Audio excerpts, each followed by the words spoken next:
నమస్తే, welcome to Suman TV. నేను పద్మిని. ప్రస్తుతంతో పాటు ప్రముఖ ఆధ్యాత్మికవేత్త, tarot card reader, astrologer, vedic nutritionist, అలాగే cancer life coach Vanaja Ramashetti గారు మనతో పాటు ఉన్నారు. మాట్లాడదాం. మేడం నమస్తే. మేడం నమస్తే అమ్మా పద్మిని.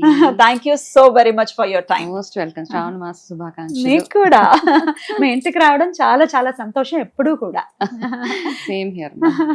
సో అయితే ఇవాళ మీ నుంచి మీరు టారో కార్డ్ రీడర్ చాలా బ్యూటిఫుల్ గా ప్రొడక్ట్ చేస్తూ ఉంటారు. నాకు స్వానుభవాలు కూడా ఉన్నాయి. నేను కడుపుతో ఉన్నప్పుడు టారో కార్డ్ చేయించుకున్నాను. ఎవరు పుడతారని అడిగితే బాబు పుడతారని గన్ షాట్ గా చెప్పారు, పుట్టాడు. అండ్ ప్యూర్ గా బ్లెస్సింగ్స్ ని కూడా అందించారు. నీకు మంచి బాబు పుట్టాలి, ఎందుకంటే పాప ఆల్రెడీ ఉంది కదా, బాబు పుట్టాలి అని బ్లెస్ చేశారు. ఇంకా my blessings continue for ever. Thank you so very much. So ఇంత బ్యూటిఫుల్ గా టారో కార్డ్ నుంచి మీ ప్రొడిక్షన్స్ ఉంటాయి కాబట్టి మన వాళ్ళకు ఉపయోగపడేలాగా ఈ ద్వాదశ రాశులకి సంబంధించి సపరేట్ రాశులు మనం మాట్లాడుకుందాం. ఆ రాశుల వాళ్ళకి లక్ష్మీ అనుగ్రహం ఎలా కలుగుతుంది, ఏం చెయ్యాలి, what is that one quality ఖచ్చితంగా వాళ్ళు మార్చుకోవాలి వాళ్ళ జీవితంలో. ఇప్పుడు మేషరాశి వాళ్ళు ఉన్నారు, ఏం మార్చుకోవాలి, ఏం చెయ్యాలి లక్ష్మీ అనుగ్రహం కోసం.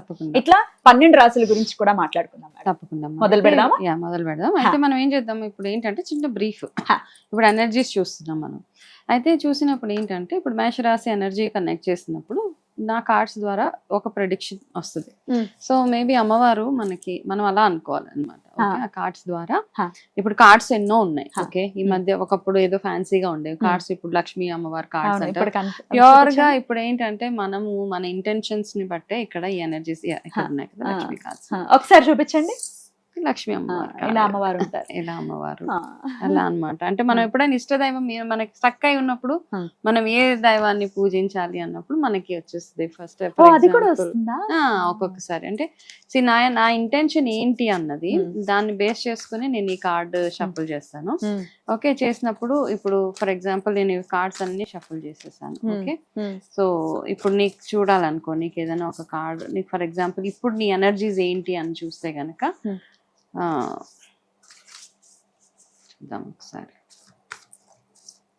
నీకు నేను ఏ డైరెక్షన్ ఇవ్వాలి అంటే గనక అనే చెప్తాయి. నీకు ఇచ్చే ఒకటే డైరెక్షన్. ప్రాబబ్లీ ఏదన్నా ఒక బ్లాకేజెస్ అవుతున్నాయి ప్రస్తుతానికి నీ లైఫ్ లో, సమ్ ఆబ్స్టికల్స్. ఓకే, ఆ ఆబ్స్టికల్స్ కాబట్టి నీకు వచ్చిన కార్డు విఘ్నేశ్వరుడు, నా ఇష్ట దైవం, ఆరాధ్య దైవం.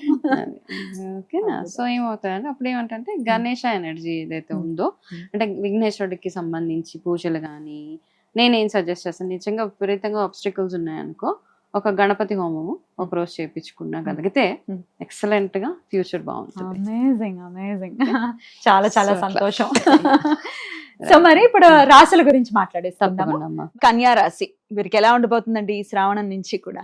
తప్పకుండా అమ్మా. సో కన్యా రాశి వాళ్ళకి ఏమేమి గైడెన్సెస్ ఉన్నాయో ఒక్కసారి చూద్దాం.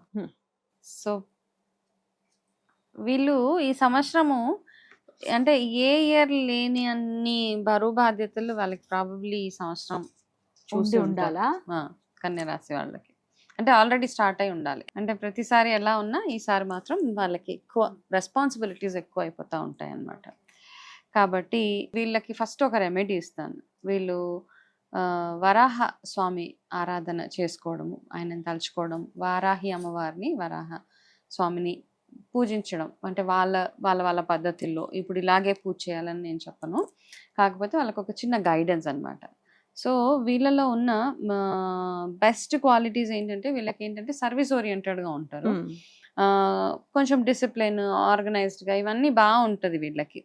కాకపోతే ఇప్పుడు ఈ శ్రావణంలో మనం వీళ్ళకి ఇచ్చే ఏదైనా ఒక క్వాలిటీని వీళ్ళు వదిలేయాలి అంటే, వాళ్ళకి పనికిరాని ఏదైనా క్వాలిటీ ఉందంటే అతిగా అవతల వాళ్ళని క్రిటిసైజ్ చేస్తారు, కించపరచడము అట్లాంటివి చేస్తూ ఉంటారు. అండ్ నేను పర్ఫెక్ట్గా ఉండాలి అన్న, నేనే పర్ఫెక్ట్గా ఉండాలి, నేనే పర్ఫెక్ట్ అన్న థాట్ ఏదైతే ఉంటుందో దాన్ని కొంచెం తగ్గించుకోవాలి వీళ్ళు. అట్లా తగ్గించుకోగలిగితే అండ్ ఇంకొకటి ఏంటంటే చిన్న చిన్న వాటి గురించి ఎక్కువ బాధపడుతూ ఉంటారనమాట. అసలు నిజంగా చాలా పెద్ద విషయం అయితే పెద్ద లైట్గా తీసుకుంటారు వీళ్ళు. చాలా చిన్న విషయాన్ని చాలా పెద్దగా చూసేసి దానివల్ల ఎక్కువగా బాధపడుతూ ఉంటారు.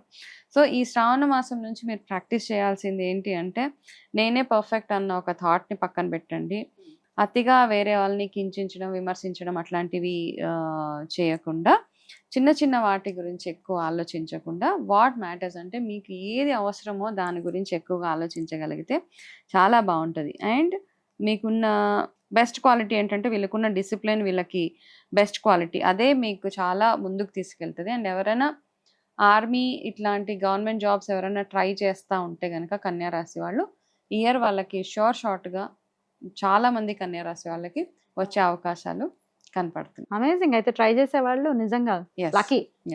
Any government field like police కానీ, లేకపోతే ఆర్మీలో కానీ, నేవీ ఇట్లాంటి జాబ్స్ ట్రై చేసే వాళ్ళు ఎవరైనా ఉంటే ట్రై చేయండి. ఎక్సలెంట్గా ఉంది వీళ్ళకి. అయితే ఇన్ జనరల్ గా కూడా డే టు డే లైఫ్ లో వీళ్ళు చేయాల్సిన ప్రాక్టీస్లు ఏంటి, ఎటువంటి పరిహారాలు ఖచ్చితంగా వీళ్ళు చేసుకుంటే ఇంకొంచెం బెటర్ గ్రోత్ అనేది వస్తుందో ఒకసారి చెప్తారా? ఫస్ట్ ఆఫ్ ఆల్ ప్రతి రాశి వాళ్ళు చేయాల్సింది ఏంటంటే ఇంటిని లక్ష్మి ఫస్ట్, లక్ష్మీ అమ్మవారికి చాలా ఇష్టమైంది ఏంటి, క్లెన్లీనెస్. ఓకే, క్లెన్లీనెస్ ఉండాలి. ఆడవాళ్ళు అయితే భర్తని మర్యాద పూర్వకంగా చూసుకోవాలి, మగవాళ్ళు అయితే భార్యని ఏడ్పించకుండా చూసుకోవాలి. వీళ్ళకి ఇదే అడ్వైస్ అన్నమాట. అంతే. అయితే పూజలు చేసినా చేయకపోయినా ఒక్క వస్తువు ఒకటి చెప్పండి మేడం, ఇది మాత్రం ఇంట్లో ఖచ్చితంగా ఉండాలి అనేది ఏదైనా ఉంటుందా? మనం పూజ చేసినా చేయకపోయినా ప్రతి హిందూ ఇంట్లో ఉండవలసిన కొన్ని వస్తువులు ఉంటాయి, లక్ష్మీప్రదం అన్నమాట. నేను మొన్న ఎవరింటికి వెళ్ళినప్పుడు కొంచెం పాలు ఉన్నాయంటే మేము తెచ్చుకోమండి అని అన్నారు. మేము తాగం పాలు, తెచ్చుకోము. పెరుగు లేదు, బయట నుంచి కొనుక్కొచ్చుకుంటాం. సో ఇవన్నీ కాదు, మన ఇంట్లో ఖచ్చితంగా ఉండవలసింది లక్ష్మీ కటాక్షం కోసము పసుపు, కుంకుమ, పాలు, పెరుగు, నెయ్యి, ఈ 5 వస్తువులు మాత్రం ఎప్పుడు ఉండాల్సిందే ఇంట్లో. మన ఫ్రిడ్జ్ లో ఉంచుతారా, ఎట్లా ఉంచుతారో ఇవి మాత్రం ఖచ్చితంగా ఇంట్లో ఉండాల్సిందే. అండ్ బెల్లం స్పెషాలిటీ తెలుసు కదా, బెల్లంకి అంటుండదు. అవును, అంటుండదు. కాబట్టి బెల్లం, ఈ వస్తువులు ఎప్పుడు ఇంట్లో ఉంటానే ఉండాలి. ఎవరైనా వచ్చినా రాకపోయినా పాలు మంచిదే కదా యాక్చువల్ గా. పాతకాలంలో చూడు, ఎప్పుడు వెళ్ళినా ఏ టైంలో వెళ్ళినా మజ్జిగ ఇచ్చేవాళ్ళు, పాలు ఇచ్చేవాళ్ళు. పుష్కలంగా ఉంటది అనమాట, అబండెన్స్ అంటాం కదా ఇప్పుడు లాంగ్వేజ్ లో చెప్పాలంటే. ఇవి ఎప్పుడైతే ఇంట్లో ఉంటాయో ప్రతిసారి లేదు అనకూడదు. పాలు ఉన్నాయి అంటే ఉన్నాయి అని చెప్పుకునేలాగా ఉండాలి మనం. పాలు అయిపోయినాయి, పెరుగు అయిపోయింది, ఇట్లా కాదు. పెరుగు, పాలు, ఖచ్చితంగా బెల్లము, ఇవి ఎప్పుడు ఇంట్లో ప్రతి ఒక్కరి ఇళ్లలో ఉండాలి. అండ్ గుమ్మానికి పసుపు, కుంకుమ ఉంటే లక్ష్మీ కటాక్షం. మీరు ఏం చేసినా చేయకపోయినా ఇవి మాత్రం ఎప్పుడు ఉంచుకునేలాగా చూసుకోవాలి. అద్భుతం అండి, ఇది మంచి సజెషన్ అందరికీ కూడా. చాలా అద్భుతంగా తెలియజేశారు. కృతజ్ఞతలు మేడం. నమస్తే.